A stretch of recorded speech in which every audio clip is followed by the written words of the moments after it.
Ini adalah pengalaman saya memakai Galaxy A51 selama kurang lebih 4 tahun lebih.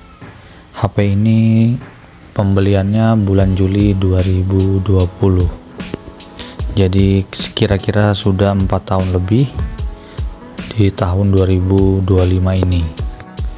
Waktu pertama kali harganya ini sekitar 4.600.000 kalau tidak salah, untuk RAM 8GB dan internal 256GB. Sejauh ini HP ini sangat bisa diandalkan untuk pemakaian sehari-hari, WhatsApp, Instagram, Facebook, Twitter, pokoknya untuk kegiatan sosial media dan browsing, HP ini sangat-sangat nyaman selama 4 tahun ini, walaupun sudah mulai penurunan performanya, tidak seperti awal beli. Kemudian untuk kamera, dia masih cukup oke untuk kita bandingkan dengan HP harga 1 jutaan sampai 2 juta. Karena HP ini kalau di marketplace, unit secondnya harganya sekitar 1 jutaan sampai 2 jutaan ke bawah. Jadi kalau kita bandingkan, untuk kameranya masih cukup bisa bersaing kalau saya bilang. Untuk ketahanan baterai yang 4000 mAh nya juga menurut saya masih cukup oke dipakai kegiatan sehari-hari, terutama aktivitas ringan. Sehari bisa 1-2 kali ngecas. HP ini memiliki bodi yang cukup compact, yaitu bentang layarnya 6,5 inci. Kemudian dia sudah menggunakan layar Super AMOLED yang benar-benar awet, sudah 4 tahun lebih. Jadi tidak ada muncul green screen, shadow ataupun LCD bergaris. Walaupun HP ini sudah berkali-kali terbanting oleh anak saya, tapi masih berfungsi normal. Kemudian yang bikin saya senang menggunakan HP ini, ukurannya itu yang sangat compact dan tipis, jadi ketika digenggam itu sangat enak ketika browsing dan lain-lain, serta dimasukkan di kantong celana. Sangat compact, tidak berat, ukurannya pas, benar-benar seri A. Yang 5 ini memang paling yang the best kalau menurut saya, karena segi harga dan keseluruhannya memang seri A5 ini memang sangat worth it untuk dibeli. Apalagi sekarang sudah muncul yang lagi rame adalah A55, itu pun juga cukup laris di pasaran.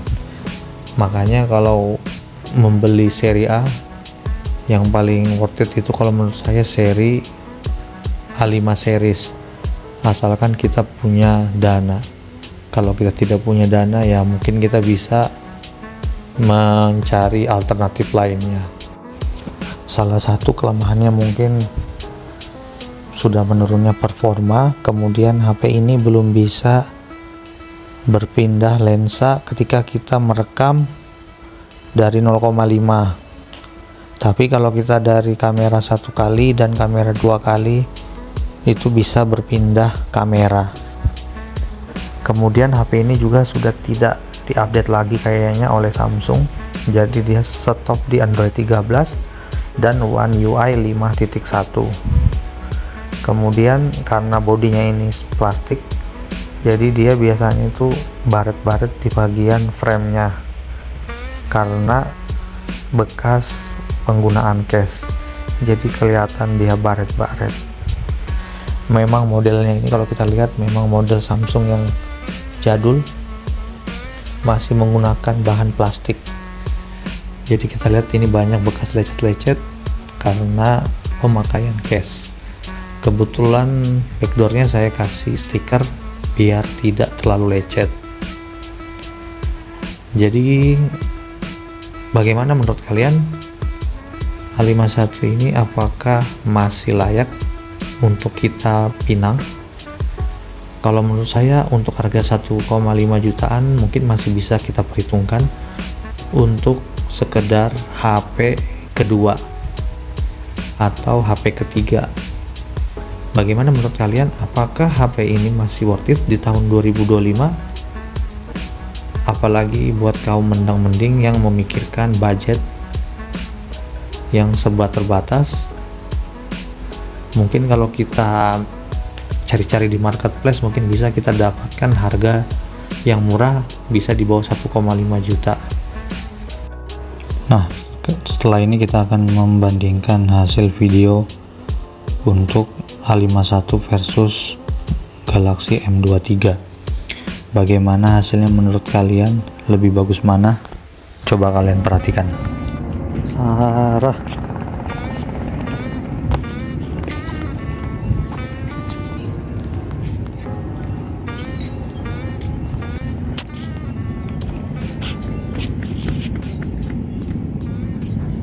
kabur. Untuk hasil kamera belakangnya, kalau menurut saya hanya beda di tone warna saja, dimana M23 lebih merah atau lebih gonjreng dibandingkan A51. Tapi secara keseluruhan kamera utama 0,5 dan kamera dua kalinya kurang lebih saja, hanya beda di warnanya saja atau tone warnanya saja. Kalau menurut kalian bagus mana? Kalau menurut saya masih kurang lebih saja, tapi kalau kamera depannya masih bagus Galaxy A51. Oke, sekian video saya. Jika ada pertanyaan silakan komen.